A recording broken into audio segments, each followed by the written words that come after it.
আমার বাবায় সকালবেলা আমারে সুন্দর করে খাওয়াইতো, আমার বাবায় লোকমা দিয়া খাওয়ায়া এরপরে নিজে অফিসের মধ্যে যাইতো, আমার স্কুলের মধ্যে দিয়ে আসতো। আমার বাবায় অফিস থেকে আসার পরে এরপরে আমারে সুন্দর করে খাওয়ায়া লোকমা দিয়ে সর্বাবস্থায় খাওয়াইতো। এরপরে খাওয়াইয়া আমার বাবায় আমারে পড়ার টেবিলের মধ্যে বসায়া দিত। ওই পড়ার টেবিলে বসানোর পরে এরপরে আমার সাথে খেলাধুলা কইরা ঘুম পাড়ানি গান গাওয়ায়া এরপরে আমার বাবায় ঘুম পাড়াইয়া দিত। একটা কন্যা সন্তানের জন্য বাবার কি পরিমাণে মায়া, বাবারা তো কন্যা সন্তানরে এত পরিমাণে ভালোবাসে। যদি বাড়ি থেকে অন্য কোথায় ঘোরার জন্য যায়, আগে মেয়ের কাছ থেকে বিদায় নেয়, এরপরে আবার আইসা আগে মেয়েটারে চুমু খায়। ওই মেয়েটাকে বলে, মেয়েরে ধরো ধরো বাবায় বাজার থেকে এই মজাটা তোমার জন্য আনলাম। একটা বাবার কন্যা সন্তানের প্রতি এত পরিমাণে মায়া, এখানে যারা বাবা হইছে ওই বাবাই বলতে পারবে কন্যার প্রতি কি পরিমাণে মায়া। আর ওই বাবাই যদি দুনিয়া থেকে বিদায় নিয়ে চইলা যায়, তখন ওই কন্যা সন্তানটা যেখানেই যাবে, ও ডানে গেলে ওর বাবারে খুঁজবে, ও বামে গেলে ওর বাবারে খুঁজবে। ও সামনে যেখানেই যাবে দেখবে আমার বাবায় নাই, ও পেছনে গেলেও দেখবে আমার বাবায় নাই। ও যখন ওয়াশরুমে যাবে মনে করতো আমার বাবায় আমারে নিয়ে আসতো, আজকে আমার বাবা কোথায় গেল, ওখানে গিয়েও বাবারে খুঁজে পাবে না। ও যখন খাবার খাওয়ার জন্য লোকমা তার মায়ে খাওয়াইয়া দিবি, তখনও বাবার কথা মনে পড়ে যাবে। ও আল্লাহর বান্দারা, তোমরা যারা মুরব্বী হইয়া বাবারে হারাইলা, মারে হারাইলা, একটা 60 বছরের মুরব্বীও যদি বাবাকে হারাইয়া ফেলে, এরপরেও দেখবেন চোখের পানি ফালায়া ফালায়া কান্না করে। চায়ের দোকানেও গেল, মনটা খারাপ হয়ে গেল। এই বাবা, কেন আপনি চোখের পানি ফালায়া কান্না করেন? আমি মুরব্বী হতে পারি, কিন্তু আমার বাবা এত দুনিয়ায় নাই, আমার বাবা দুনিয়া সাইরা চইলা গেল। একজন বাবার মায়ায় একজন দাদাও যদি চোখের পানি ফালায়া কান্না করতে পারি, একটা কন্যা সন্তান তার বাবারে হারাইয়া কিভাবে চোখের পানি ফালায়া ফালায়া কান্না করে। আর ওই কন্যায় যদি জানে আমার বাবারে জালেমে দুনিয়া থেকে বিদায় করে দিল, একটা পুলিশের বুলেটের আঘাতে আমার বাবায় দুনিয়া থেকে বিদায় নিয়ে চইলা গেল, বন্দারে আমার মাওলার আরশে মুআল্লা পর্যন্ত এই সময় কম্পিত হয়ে যায়। জালেম একবার দোষ করে আমার মাওলা ধরে না, 2 বার দোষ করে ধরে না, 10 বার দোষ করে আমার আল্লাহ ধরে না, 15 বার দোষ করে আমার আল্লাহ ধরে না। একটা পর্যায়ে কিছু কিছু কন্যা সন্তান যখন মাজলুম হয়ে যায়, ওই কন্যা সন্তান যখন বলে, ও দয়ার মালিক, আমার বাবাকে যারা দুনিয়া থেকে বিদায় করে দিল, আল্লাহ দুনিয়ার মধ্যে এদের বিচার তুমি কইরা দিও। আমি মাঝে মাঝে ভাবি, এই সরকার ক্ষমতাচ্যুত হওয়ার পরে কেউ নামও কেন নেয় না, আবার এদের গুণগানও কেউ গায় না। এলাকার মধ্যে যারা এদের পরিচয় দিয়ে চলতো, এখন পরিচয়ও কেন দেয় না? কেন এত পরিমাণে পতন হয়ে গেল? এরা কি দুনিয়াতে চলার পথে নিজেরা কালেমা পইরা মুসলমান হয় নাই বলে হইল? এদের নামের শুরুতে মোহাম্মদ, আবার অনেকে আছে নামাজও সুন্দর করে আদায় করত, ওলামায়ে কেরাম যারা আছে এদের থেকেও দোয়া নিয়ে চলতো, কিন্তু পতনটা এভাবে কেমনে হইল? আবার পতন হওয়ার পরে কেউ কেন নামও নেয় না? আমি হিসাব মিলে দেখছি, সব হলো এই মাজলুমদের কান্না, মাজলুমদের কান্না। শহীদ আবু সাঈদের মায়ের চোখের পানি আমার মাওলার আরশে মুআল্লা পর্যন্ত চলে গেল। শহীদ মুগ্ধের মায়ের কান্না আমার মাওলার আরশে মুআল্লা পর্যন্ত বান্দা কম্পিত হয়ে গেল। ওই যে কন্যা সন্তানটা তার বাবাকে দুনিয়া থেকে হারাইয়া এই যে চোখের পানি ফালাইয়া বাবার জন্য কান্না করলো, এই বাবার জন্য কান্নাটাই আমার আরশে মুআল্লা পর্যন্ত কম্পিত হয়ে গেল। আল্লাহ কয়, এই জালেম আমি আল্লাহ ধরি না ধরি না ধরি না, এখন ধরছি, একটারেও হারিকেন দিয়া খুঁজে পাওয়া যাবে না, ঠিক কিনা? দুনিয়াতে যারা জালেম, এদের ভিতরে বিন্দু মাত্র পরিমাণ মায়া থাকবে না, দয়া থাকবে না, দয়াও করবে না। এই মাটির মানুষ যারা ইমানদার হয়ে যাবে, মাটির মানুষ হয়ে যাবে, এদের অন্তরের মধ্যে আমার মাওলার ভয়ও থাকবে, এরা দয়া নিয়ে আগায়া যাবে। বলতেছিলাম, ওই কুলির সামনে একটা ভিখারি দাঁড়ায় গেল। ভিখারি কয়, আল্লাহ কারীম, হ্যাঁ কুলি তুমি কোথায় যাও? বলে আমি বাজারে যাব, আমারে খচ্চরের পিছনে নিয়ে নাও, এরপরে আমাকে সঙ্গে করে লইয়া যাও, আমিও ওই বাজারের মধ্যে যাইতে চাই। এবার কুলি তো মানুষের উপর দিয়া দেখে, তার ভিতরে ভিতরে কি আছে জানে না, সঙ্গে সঙ্গে লইয়া লইল, কয়ে দাঁড়াও, তুমি আমার খচ্চরের পিছনে ওঠো, তোমাকে সঙ্গে করে নিয়ে যাব। একটু দূর যাওয়ার পরে যখন দ্বিমুখী একটা রাস্তা চলে আসলো, এর মানে এই দুইটা রাস্তা দিয়েই বাজারে যাওয়া যাবে, বড় বাজারে। একটা রাস্তা দিয়ে অনেক মানুষ যায়, আর একটা রাস্তা দিয়ে মানুষ যায় না। এবার প্রতিদিন মানুষগুলো যেই রাস্তা দিয়ে বড় বাজারের মধ্যে যায়, ওখানে যাওয়ার পরে ভিখারি কয়, এই কুলি কোন রাস্তা দিয়ে যাবা? বলে যেই রাস্তা দিয়ে মানুষ যায় ওই রাস্তা দিয়েই যাব, যেই রাস্তায় জনমানুষ নাই ওই রাস্তায় যাওয়া যাবে না, ডাকাতের ভয় থাকতে পারে। ওই ভিখারি কয়, প্রতিদিন তো এই রুট দিয়েই যাও, আজকে এই রুট দিয়ে যাওয়ার দরকার নাই, আজকে তোমার এই রুটে নিয়ে যাব, এই রুটে নিয়ে যাইতে পারলে খচ্চরটা সুন্দর করে তোমার খাইয়া পেটও ভরে যাবে, এরপরে সঙ্গে করে লয়ে আমরা গন্তব্যস্থানেও বসতে পারবো। কুলি তো মোমেন, ঈমান আনার কারণে মনটা বড় নরম। এরপরে ভিখারিরে কয়, চলো চলো ভিখারি, আমার সঙ্গে রওনা হও, অসুবিধা নাই, তোমার কথা আজকে মানবো। যেই রোডে দিয়া মানুষ যায় না ওই রোডে দিয়া যখন রওনা, পথিমধ্যে যাওয়ার পরে দেখে জঙ্গল, ওই জঙ্গলের ভিতরে রাস্তা যখন হারায়া ফেললো, কুলি ডাক দিয়া কয়, ভিখারি এখন তো রাস্তা পাওয়া যায় না, রাস্তা কোথায় আগে বলো। ওই রাস্তা কোথায় এটা বলার আগে একটু দাঁড়াও, আগে আমার আগের পরিচয়টা তোমারে আমি দিয়া দেই।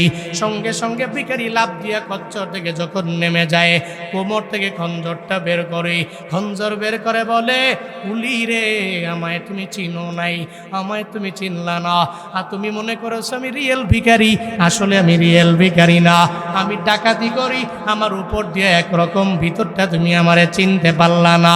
আমগো সমাজেও দেখবেন এমন লোকের বাবা অভাব নাই, জুব্বা পইরেই সুন্দরভাবে চলাফেরা করে, দাড়ি লাগায়া চলে, সুন্দর করে টুপিও মাথায় দিয়া পাগড়ি লাগায়া চলাফেরা করে, আবার ভেতরে ভেতরে সুদি লেনদেন করে, আছে না না? উপর দিয়া ফিটফাট, ভিতরে আছে, উপর দিয়া ফিটফাট, ভিতরে ভিতরে সদরঘাট।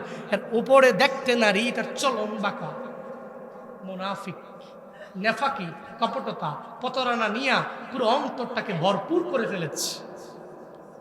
মনে রাখবেন, একজন কাফের যেই পরিমাণ ইসলামের ক্ষতি করতে পারে না, এর চাইতে বেশি বেশি ডাবল ট্রিপল ক্ষতি করে মুনাফিকেরা। কাফের তো ডাইরেক্ট দুশ্মন, ও ডাইরেক্ট দুশ্মনী করে। আবু জাহাল নবীর যুগে যে পরিমাণ ক্ষতি ইসলামের জন্য করে নাই, এর চাইতে বেশি ক্ষতি করেছে আব্দুল্লাহ ইবনে উবাই। সে অনেক পরিমাণে ক্ষতি করলো, নবীর সাথেই হাঁটে, নবীর সাথেই চলে, ওরে বাবা জুব্বা লাগায়, পাগড়ি লাগায়, কিন্তু গোপনে গোপনে অন্তরের মধ্যে নেফাকি, অন্তরের মধ্যে কি নেফাকি, কপটতা, প্রতারণা দিয়ে ভরপুর। যখন মুমিনদের কাছে যায়, ওয়াইদা লাকুল্লাযীনা আমানু ক্বালু আমান্না, যখন ইমানদারদের সাথে মিলিত হয় তখন তারা বলে, ক্বালু আমান্না, আমরা তো ঈমান আনলাম, ইমানদার তো আমরা তোমাদের মতো ইমানদার। ওয়াইজা খালাউ ইলা শায়াতিনহিম, যখন তাদের বন্ধু শয়তানের দলবল যারা, এদের সাথে যখন মিলিত হয় তখন তারা বলে, ক্বালু ইন্না মাআকুম, তারা বলে নিশ্চয়ই আমরা তোমাদের সাথেই আছি, ইন্নামা নাহনু মুস্তাহজিউন, আমরা তো এদের সাথে যাই, উপহাস করেছি, আমরা রিয়েলি এদের দলে যাইনি, বরং আমরা তো তোমাদের দলই আছি, মূলত এদের কাছে যাই, এদের সাথে একটু উপহাস করার জন্য যাই। এটাই মুনাফিকদের চরিত্র। ও সর্বাবস্থায় আলেমের সাথে গিয়েও বলবে আমি আপনার সঙ্গে আছি, জালেমের সঙ্গে গিয়েও বলবে আমি আপনার সঙ্গে আছি। আগে যে আওয়ামী লীগ করতো, এখন আবার আস্তে আস্তে করে বিএনপির যুগ দিয়া আবার নিজের গ্রুপটাকে মানুষের কাছে প্রকাশ করে। আছে না নাই? এর কামই দেয়, এর কামই হলো যখন আওয়ামী লীগ আসবে এর দলে যোগ দিবে, আবার যখন বিএনপি আসবে বিএনপি যোগ দিবে, বিএনপির পরে আবার আওয়ামী লীগ আসলে যোগ দিবে, এর কাজই। এই জন্য উপর দিয়া ফিটফাট, ভিতরে ভিতরে সদরঘাট হইলে হবে। আল্লাহ এরকম দ্বিমুখী আচরণ করা থেকে আমাদের প্রত্যেককে রক্ষা করেন। হেফাজত করেন। সকলেই পড়ি আমিন। আর একটু আওয়াজ করে পড়েন আমিন। আর একটু জুড়ে পড়েন আমিন। আপনারা রাগ করছেন? এই কষ্ট পাচ্ছেন নাকি আপনারা?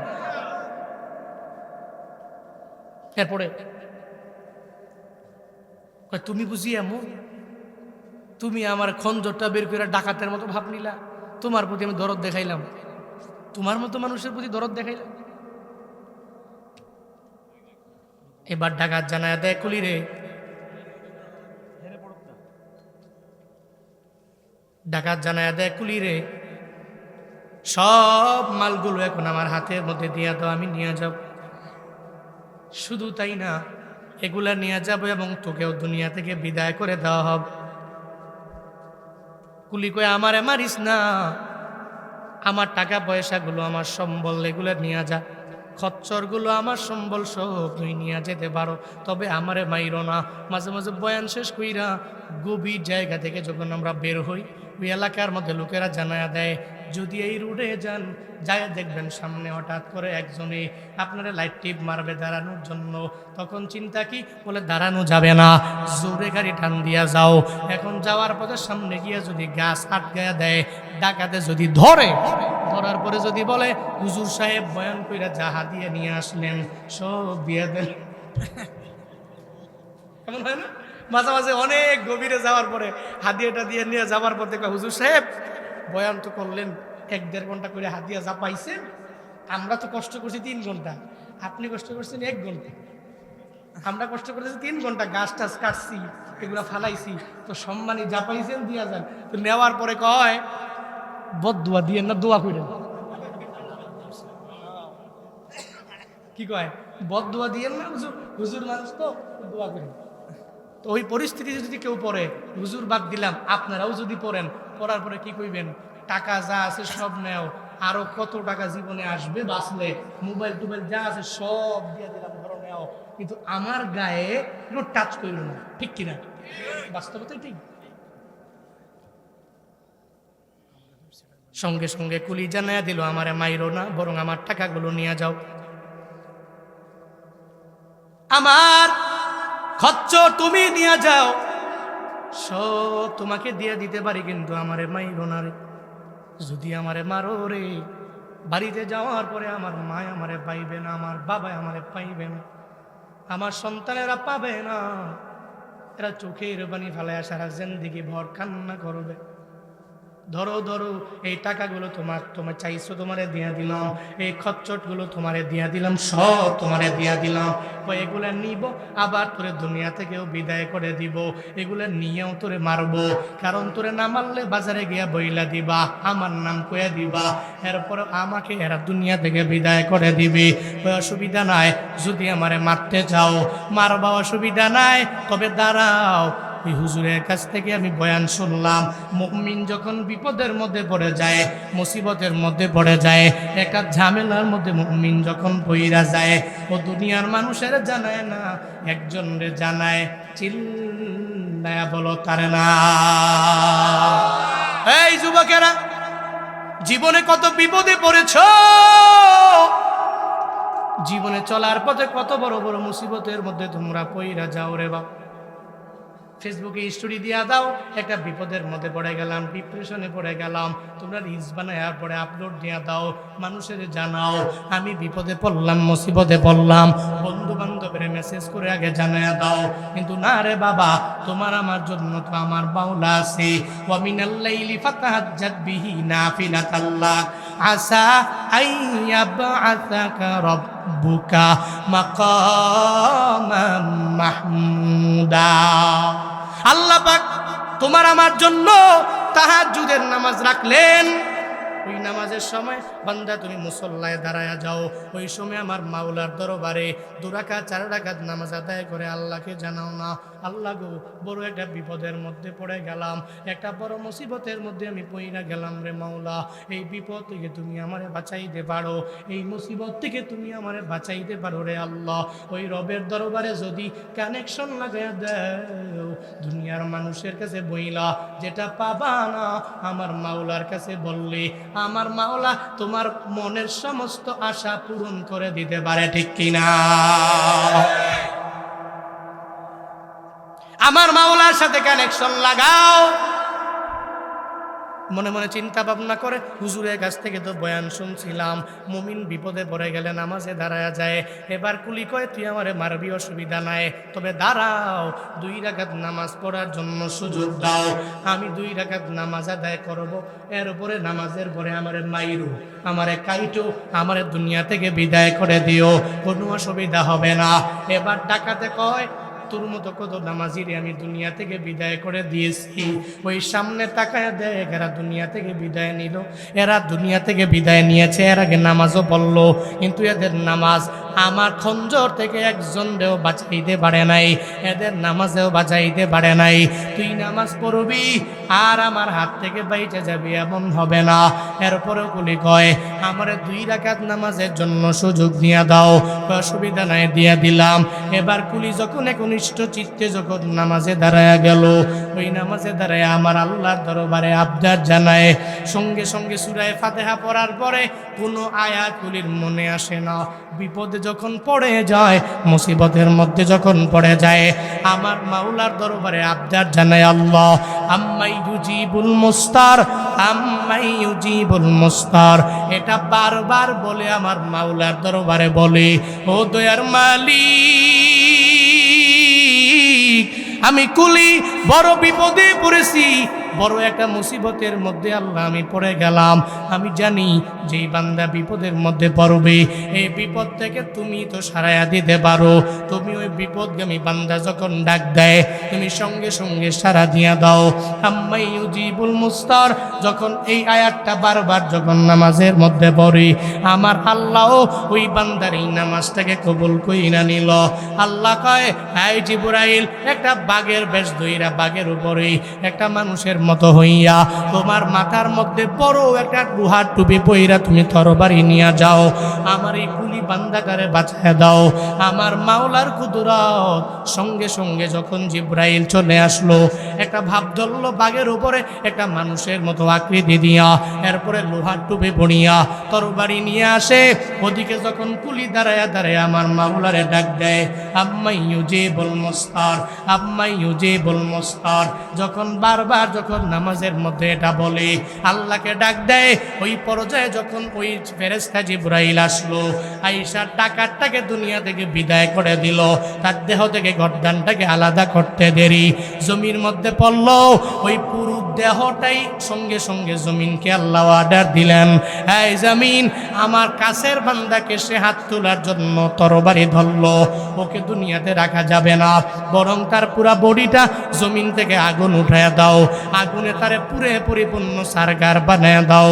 যখন তারে আগুনের মধ্যে পুরে সারকার বানায় দেওয়া হলো, ওদিকে কুলি নামাজে দাঁড়ানো, এদিকে ওই ডাকাত দুনিয়া থেকে বিদায় নিয়ে চলে গেল।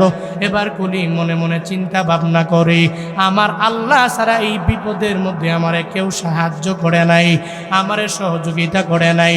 ওই কুলি সুজা সেজদায় চলে যায়, আমার মাওলার দরবারে আবদার জানায় আর বলে, আল্লাহ, ও আল্লাহ, এত বড় বিপদ থেকে তুমি আমারে বাঁচায়া দিলা, এত বড় মুসিবত থেকে তুমি আমারে বাঁচায়া দিলা, দুনিয়ার এমন কেউ নয় এই বিপদ থেকে আমারে বাঁচাইতে পারে। শুকর আদায় করে সেজদা থেকে সালাম ফিরাইয়া যখন দৌড়ায়, ওদিকে বাঘের উপরে লোকটাও দৌড়ায় যায়, ওই কুলিও পেছনে পেছনে দৌড়ায়। ওই কুলি ডেকে বলে, এই বাঘে আরোহণকারী ব্যক্তি, দাঁড়াও, তোমার পরিচয় তুমি আমারে দিয়ে যাও। বারবার যখন কুলি দৌড়ায়, ওই ব্যক্তি পরিচয় দেয় না। একটু দূরে যাওয়ার পরে কুলি যখন বারবার বারবার আবদার জানায়, একটু পরিচয়টা দিয়ে যাও, ওই ব্যক্তিটা বাঘের উপর থেকে জানায় দেয়, কুলি রে, বিপদে পইরা মুসিবতে পইরা যে আল্লাহরে তুমি ভুলো নাই, যে আল্লাহরে তুমি একটু ডাক দিয়া দিলা, ওই আল্লাহ তো তোমারে কশিন গেলেও বলতে পারে না। ফাজকুরুনি আযকুরকুম, বান্দা যখন আমার মাওলারে স্মরণ করে, আল্লাহ তো বান্দারে স্মরণ করে রে বাবা। ও কুলি, তুমি বিপদের মধ্যে পইরা আমার মাওলারে ডাক দিলা, আম্মাই ইউজিবুল মুস্তার, এটা যখন বারবার তুমি বললা, আমার আল্লাহ তোমার প্রতি এত পরিমাণে রাজি হয়ে গেল, সন্তুষ্ট হয়ে গেল। আল্লাহ রাজি হইয়া আমারে তোমাকে ওই ডাকাত থেকে বাঁচানোর জন্য পাঠাইয়া দিয়েছে। আমি দুনিয়ার সাধারণ কেউ না, আমি হলাম আম্মাই ইউজিবুল মুস্তারের গোলাম। কার গোলাম? আম্মাই ইউজিবুল মুস্তার। তুমি যারে ডাকতেছো, ও বিপদগামী ব্যক্তির বিপদ থেকে উত্তরণ করনেওয়ালা রব, তুমি যারা ডাকতেছো আমি ওই রবের গোলাম। তুমি রবের ডাকছো, রব আমারে পাঠায়া দিছে ডাকাত থেকে তোমাকে বাঁচানোর জন্য। চিল্লায়া পড়া যাবে না আল্লাহু আকবার। কাদের কুদরতুদারি বরকামাল, আনতা রব্বি আনতা হাসবি যুল জালাল, তুহি কাদের জলিলুল্লাহ জাহাদার বহর হালে, তুহি মেরা নেগাহদার। মুমিনের এক নম্বরে গুণ হয়ে যাবে, এরা নামাজি হয়ে যাবে। কশ্চিন কেন এরা নামাজ বাদ দিবে না, নামাজ বিনয়ের সাথে এরা পড়বে, নামাজের মুসল্লায় দাঁড়াবে, বিনয়ে নিয়ে দাঁড়াবে। এবার 2 নম্বরে মুমিনের গুণ হলো ওয়াল্লাযীনা হুম আনিল লাগুই মুরিদুন।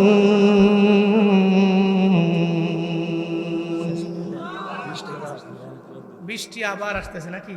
ওয়াল্লাযীনা, শেষ করে দিই আমি। ওয়াল্লাযীনা হুম আনিল লাগুই মুরিদুন। মুমিনের গুণ হলো মুমিন কশ্চিনকালেও অনর্থক কোনো কথাবার্তা বলবে না।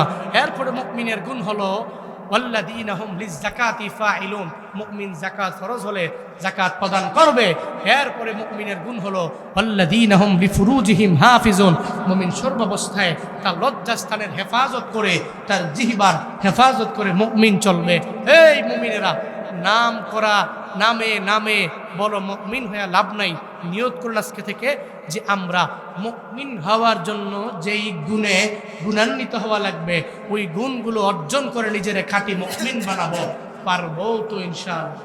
প্রত্যেক রাতে, প্রত্যেক দিনে, প্রত্যেক রাতে, প্রত্যেক দিনে বলতে ভুলে যেও না লা ইলাহা ইল্লাল্লাহ।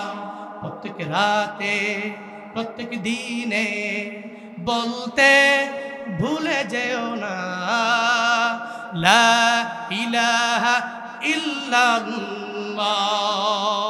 পড়েন মারহাবা। সর্বহালাতে মুমিন বলে আল্লাহ ছাড়া এই দুনিয়াতে কোনো ইলাহ। Every night and every day, every night and every day, never forget to say la ilaha illallah, never forget to say la ilaha illallah, every night and every day, every night and every day, never forget to say la ilaha illallah, never forget to say la ilaha illallah. When you're walking down the street, use your time and repeat and say in every heartbeat la ilaha illallah. When you're walking down the street, use your time and repeat and say in every heartbeat la ilaha illallah. Every night and every day, every night and every day, never forget to say la ilaha illallah, never forget to say la ilaha illallah. প্রত্যেক রাতে, প্রত্যেক দিনে, প্রত্যেক রাতে, প্রত্যেক দিনে বলতে ভুলে যেও না লা ইলাহা ইল্লাল্লাহ। প্রত্যেক রাতে প্রত্যেক দিনে বলতে ভুলে যেও না লা ইলাহা ইল্লাল্লাহ। পড়েন মারহাবা। মুমিন ভুলে না, নেভার ফরগেট টু সে, বলতে ভুলে যেও না এই কথা, আল্লাহ ছাড়া তোমার তো কোনো ইলাহ নাই, আল্লাহ ছাড়া তোমার তো কোনো মাহবুদ নাই, আল্লাহ ছাড়া ইবাদত পাওয়ার যোগ্য এই পৃথিবীতে কেউ তো তোমার নাই, তিনিই তো সেরা। তোমাকে তৌফিক তো তিনিই দেন, চলার মতো ক্ষমতা তিনিই দেন, হাঁটার মতো ক্ষমতা তিনিই দেন, তোমার খাওয়ার মতো ক্ষমতা তিনিই দেন, প্রতিটা লোকমা দেওয়ার ক্ষমতা তিনিই দেন, তোমার মৃত্যুর গ্যারান্টি একমাত্র তিনিই দিতে পারে। জিন্দেগিতে কয় বছর এই দুনিয়াতে বাঁচবা এই জিনিসটা শুধুমাত্র তিনিই জানে। তাহলে সব যেহেতু তিনার, চলার পথেও স্মরণ করবা তার এই when you walking down the street, তুমি যখন পথের মধ্যে হাঁটাহাঁটি করবা, চলাচল করবা, তখনও তোমার প্রত্যেকটা হার্টবিট, তোমার শ্বাস প্রশ্বাসে নিঃশ্বাসে তুমি এটা বলতে থাকো, এই যে শ্বাস বের করলাম, ভিতরে কি নিতে পারবো কি পারবো না এ ব্যাপারে গ্যারান্টি পৃথিবীর কোনো শক্তি আমাকে দিতে পারবে না। একজন বলতে পারে, তিনি কে? আরো জোরে বলেন না কে? আল্লাহ ছাড়া কেউ বলতে পারবে? হেই পারবে। যুবকেরা একজনকে ভালো করে চিনে, যার নাম হলো মাইকেল জ্যাকসন। যুবকদের মোবাইলে এখনো ইউটিউবের মধ্যে দেখা যাবে ডাউনলোড করে মাইকেল জ্যাকসনের গানও শুনে, দেখা দেখা নিজেও ড্যান্স করে। মাইকেল জ্যাকসন কেমনে ড্যান্স করে, নিজেও ড্যান্স করে। ওই মাইকেল জ্যাকসনের ইতিহাস এমন কেউ নাই বান্দা তোমরা জানো না, ওনার ব্যাপারে ভালো করেই জানো। মাইকেল জ্যাকসন চিন্তা করলো, এই দুনিয়াতে আমার 150 বছর বেঁচে থাকা লাগবে। 150 বছর দুনিয়াতে বাঁচার জন্য 12 জন ডাক্তারও নিযুক্ত করে দিল। এই ডাক্তারেরা, আমি যখন খাবার খাবো এই খাবারটাকে বারবার টেস্ট করে আমার সামনে আনবা, যখন আমার 1 গ্লাস পানি দিয়া দিবা, ওই পানিটা দেওয়ার সময়ও 2-3 বার 4 বার 5 বার টেস্ট করার পরে এরপরে আমার কাছে আনবা। কারণ আমার মনে বড় চিন্তা, 150 বছর এই দুনিয়ার ভোগ্য সামগ্রী আমার ভোগ করা লাগবে। আল্লাহ কয়, দুনিয়ার কোনো ডক্টর তোরে বাঁচাইতে পারবে না, দুনিয়ার কোনো কবিরাজ বাঁচাইতে পারবে না, দুনিয়ার কোনো গণকেরা বলতেও পারবে না কোন জায়গায় কোন সময়ে বান্দা তোমার মরণ হয়ে যাবে। ওই মাইকেল জ্যাকসন এত চেষ্টা করার পরেও আল্লাহ কয়, সব জীবন দেওয়ার মালিক তো আমি আল্লাহ, সব আমার হাতের মধ্যে রেখে দিলাম। তোর ডক্টরের হাতে না, তোর মায়ের হাতে আমি আল্লাহ রাখি নাই, বাবার হাতের মধ্যে রাখি নাই, কবিরাজের হাতের মধ্যে রাখলাম না, গণকের হাতের মধ্যে রাখলাম না। কোন সময় মালাকুল মউত পাঠানো লাগবে এটা আমি আল্লাহ ভালো করেই জানি। যখন আমি বলবো, এই মালাকুল মউত আমার বান্দার দরবারে যাও, তার রূহটাকে কবজ করে আমি মালিকের দরবারে নিয়ে আসো, মালাকুল মউত সঙ্গে সঙ্গে ওই বান্দার দরওয়াজায় হাজির হয়ে যাবে।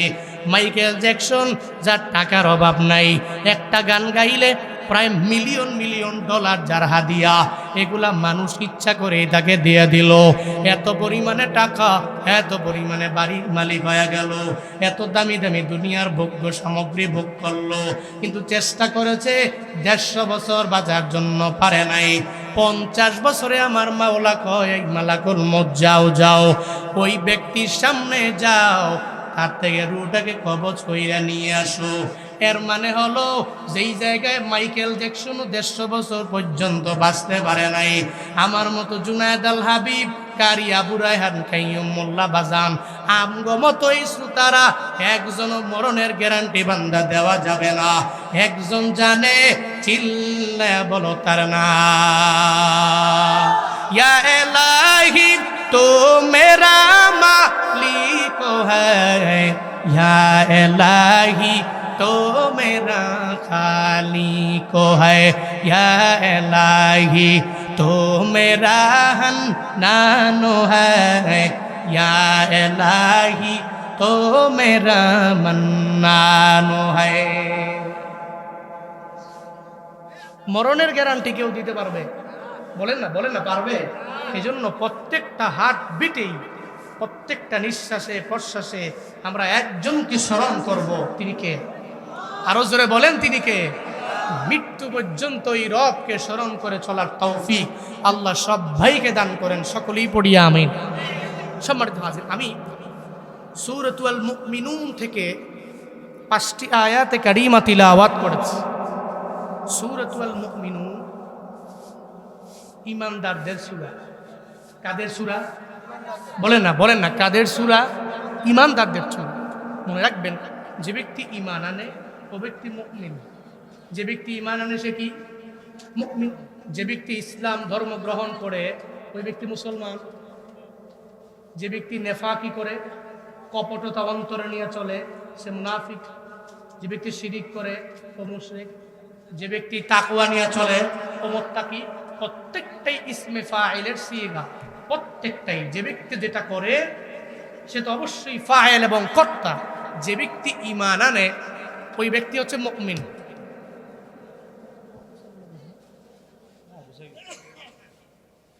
আপনারা কথা বুঝতেছেন? হ্যাঁ, একটু ওই যে যখন শুকিয়ে যাবে পানি, শুকিয়ে গেলে একটু বসে পড়েন, তাহলে মজা লাগবে না। একটু পরে রায়হান তিলাওয়াত করবে যখন, তখন তো মনোযোগ সহকারে শুনতে হবে, এটা কোরআন তো। একটু হয়েছে না? একটু বসেন, যারা দাঁড়ায় আছেন একটু বসেন। আর আমি যা বলি শুই না, একটু আওয়াজ দিয়েন। হ্যাঁ, ইনশাআল্লাহ ইনশাআল্লাহ। সূরাতুল মুমিনুন, আল্লাহ পাক মুমিনদের ব্যাপারে বলেছেন, মুমিন ঈমানদার মুমিন হওয়ার পরে কোন কোন গুণে গুণান্বিত হওয়া লাগে। যেই যেই গুণে গুণান্বিত হইলে সে কামেল একজন মুমিন হতে পারবে, এই গুণগুলো আগে জানার দরকার আছে। এখন আমরা যে মুমিন, আমাদের বাবা মুসলমান, মা মুসলমান ছিল, এদের ঘরে জন্ম নিছে, তো নাম রাখছে জুনায়েদ আল হাবিব, নাম রাখছে বাইজিদ, নাম রাখছে বোরহান, নাম রাখছে। এই কারণে সামনে মোহাম্মদ লাগিয়ে মোহাম্মদ জুনায়েদ নাম দিলাম, কিন্তু বাস্তবতার নিরিখে ঈমানদার হইতে গিয়ে তো এক ফোঁটা রক্ত আমারও যায় নাই, আপনাকেও যায় নাই। এখানে এমন কেউ আছেন যে ঈমান আনতে যায়া এক ফোঁটা রক্ত ঝরেছে? এই এখানে এমন কেউ আছেন?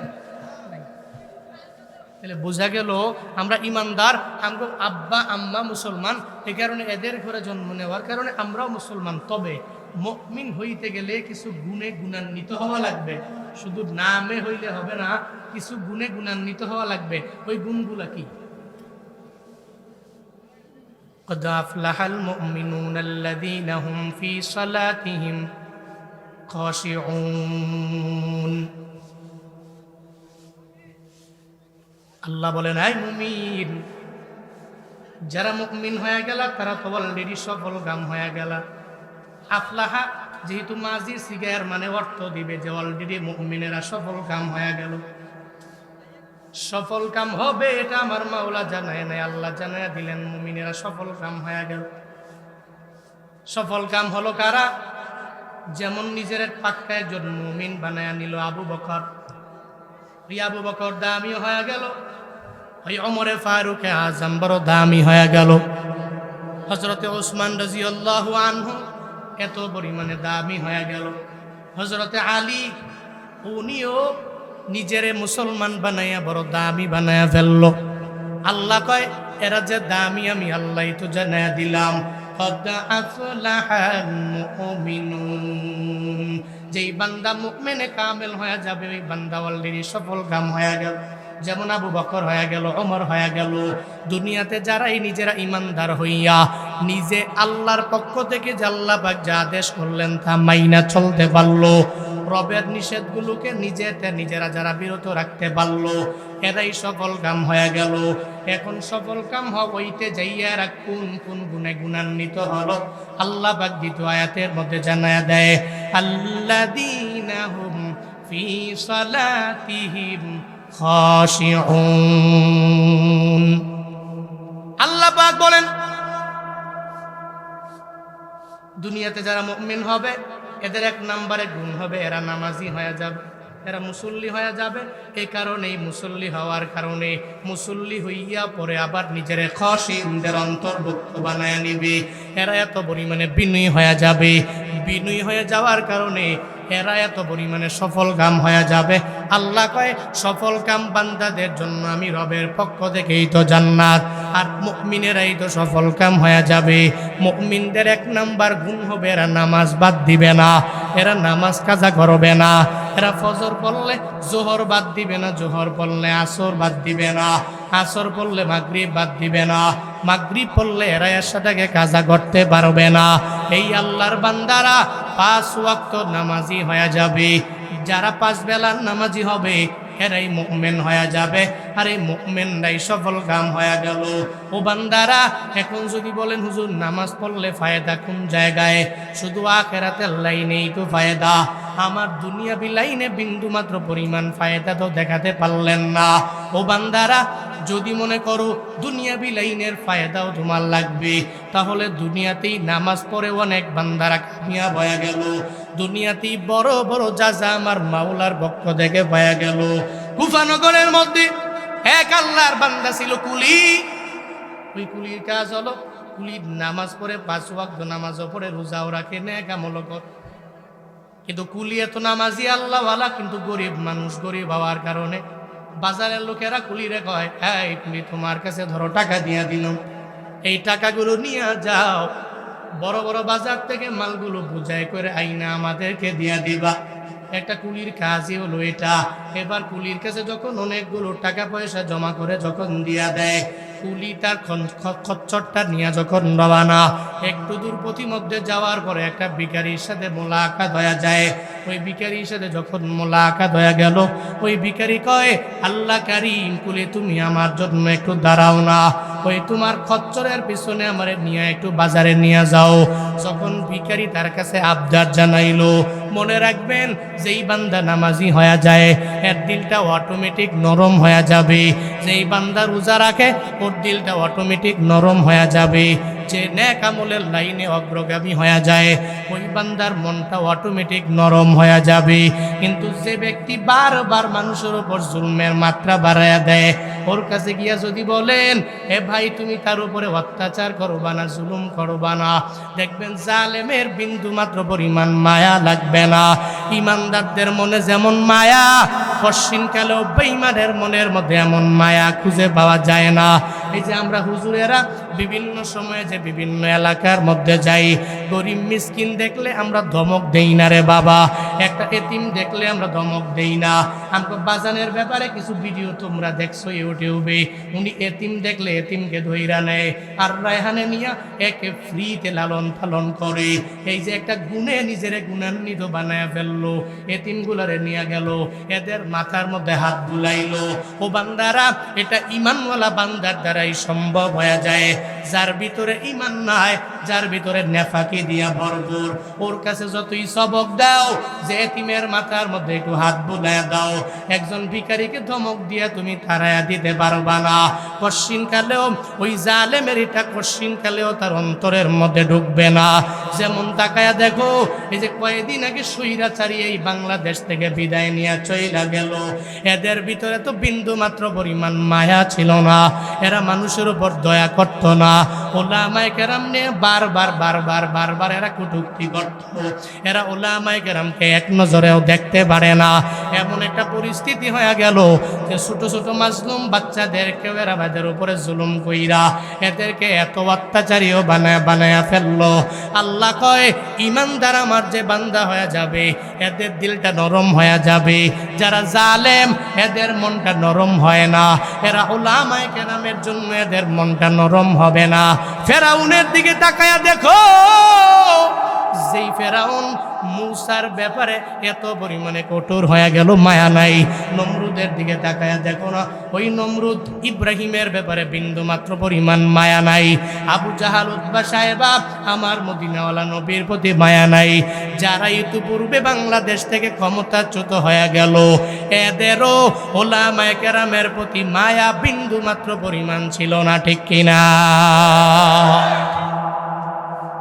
যারা জালেম হয়ে যায় এদের ভিতরে বিন্দু মাত্র পরিমাণ মায়া খুঁজে পাওয়া যাবে না।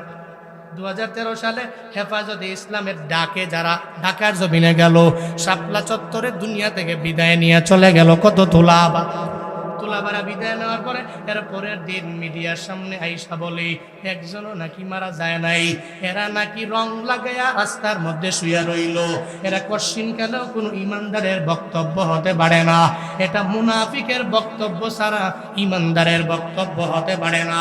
একজন জালেমের বক্তব্য বান্দা তুমি এমনই পেয়ে যাবা, কিন্তু ইমানদারের বক্তব্য এমন বাবা না। শেখ আহমদুল্লাহ হাফিজাহুল্লাহ এই যে কয়েকদিন আগে আসুন্নাহ ফাউন্ডেশনের ফাউন্ডার কয়েকটা বাচ্চাকে সামনে নিয়ে কিছু সংবাদ সম্মেলন করলো। সাংবাদিকেরা আসলো, কিছু কিছু ছোট ছোট বাচ্চাদের ভিডিও যখন নিয়ে যায়, ওই শেখ আহমদুল্লাহ উনি আসুন্নাহ ফাউন্ডেশনের ফাউন্ডার, ওনার ওই সংস্থার পক্ষ থেকে আন্দোলনে যারা দুনিয়া থেকে বিদায় নিয়ে চলে গেল প্রত্যেকের 1 লাখ টাকা করে দিয়েছে। এই দেয় নাই? আপনারা দেখেন নাই? ওনার ফাউন্ডেশনের পক্ষ থেকে 1 লক্ষ টাকা করে প্রত্যেকটা পরিবারকে হস্তান্তর করেছে, এদের হাতে দিয়েছে। তো ওখানে কিছু কন্যা সন্তান, ছোটো ছোটো বাচ্চা, তাদের বাবা দুনিয়া থেকে বিদায় নিয়েছে, এদেরকে মিডিয়ার সামনে এনেছে। একটা কন্যা সন্তান ছোট, সর্বোচ্চ 5-6-7 বছরের বয়স হবে, এই ছোট কন্যা সন্তানকে সামনে আইনা ওর বাবার ব্যাপারে জানতে চায়। এই কন্যা সন্তান, তোমার বাবা কই, বাবার ব্যাপারে জানায় দাও। কন্যা সন্তান বলে আমার বাবা নাই, ওই পুলিশের বুলেটের আঘাতে আমার বাবা দুনিয়া থেকে বিদায় নিয়ে চইলা গেল। একটা ছোট মানুষ তার বাবার ব্যাপারে একে করে বক্তব্য দিয়া দেয়। এই শায়েখ সেলিব্রিটি এবং শোহরত পাওয়ার পরে, মশহুর হয়ে যাওয়ার পরে আবার আল্লাহকে ভুলে যায়। আমাদের অবস্থার পরিবর্তনের সাথে সাথে কৃতজ্ঞতার পরিবর্তন হয়, কিন্তু কশ্চিনকালেও একজন মুমিনে কামেল এই পরিবর্তন, এই পরিবর্ধন, এই চেঞ্জিং তার লাইফে আনতে পারে। সর্বহালাতে যেখানেই যায়, যেই হালাতে থাকে, যে অবস্থায় থাকে, সে একজনের শকর, একজনের প্রতি কৃতজ্ঞতা প্রকাশ করবে। চিল্লায়া বলেন তিনি কে? আরো জোরে বলেন কে? এই জন্য আজকে থেকে নিয়ত করেন, আল্লাহ যদি বিপদে ফালাইয়া দেয়, মুসিবতেও ফালাইয়া দেয়, ডিপ্রেশনে না পড়ে রবের উপরে তাওয়াক্কুল করতে হবে, আল্লাহর উপরে ভরসা করে চলতে হবে। সূরা দোহা, আমার আগে মনে হয় সালমান সাদি সাহেব সূরা দোহার উপরে কথা বলতেছিলেন, বলেছেন উনি নবীজি যখন তার লাইফে ওহী আসা যখন বন্ধ হলো, ওই সময় রাহমাতুল্লিল আলামিনের মনে চিন্তা ঢুকে গেল। আল্লাহ কয়, এই পয়গম্বর তা করেন কেন? চিন্তার দরকার নাই, দুনিয়ার সমস্ত মানুষ আপনাকে ছেড়ে গেলেও মা ওয়াদ্দাআকা রাব্বুকা ওয়া মা ক্বালা, আপনার প্রতিপালক রব আপনাকে ছেড়ে যেতে পারে। যেই নবীকে আল্লাহ ছেড়ে যায় না, সো নবীর উম্মতের বেলায়ও সেম। নবীর উম্মতেরাও চিন্তা নাই, সর্বহালাতে বিপদে পড়লে দুনিয়ার আশেপাশে কেউ নাই, কে আছে? আরো জোরে বলেন না, কে আছে? এই জন্য মুমিন সকালেও পড়বেন লা ইলাহা ইল্লাল্লাহ, আল্লাহ ছাড়া আমার কেউ নাই, ইলাহ নাই, মাহবুদ নাই, মাশুক নাই, দুধ আল্লাহ ছাড়া কেউ নাই। আমার বিপদ থেকে আল্লাহই বাঁচাতে পারে, মুসিবত থেকে আল্লাহই বাঁচাতে পারে। এই চিন্তা নিয়ে মুমিন আগায় বলেই তো সে বলে লা ইলাহা ইল্লাল্লাহ, there is none worthy of worship besides Allah. Muhammad sallallahu alayhi wa sallam is the messenger of Allah. এটা মুমিন বলে, মুমিন তার দিনে বলে, রাতে বলে, দুপুরে বলে। পারবো তো ইনশাআল্লাহ। আল্লাহ আমাদের প্রত্যেককে খাঁটি মুমিনিনদের অন্তর্ভুক্ত বানায়া দেন। আল্লাহ আমাদের সবাইকে খাঁটি মুসলমানদের অন্তর্ভুক্ত বানায়া দেন। সকলেই চিল্লায় একবার করে পড়ে না আমিন। আরো জোরে পড়ে না আমিন। আর একটু আওয়াজ করে পড়ে না আমিন। ইনশাআল্লাহ আপনাদের কাঙ্ক্ষিত মেহমান বিশ্বজয়ী কারি আবু রায়হান তিলাওয়াত করবে। ধৈর্য সহকারে বসবেন, শুনবেন। আমিও আছি।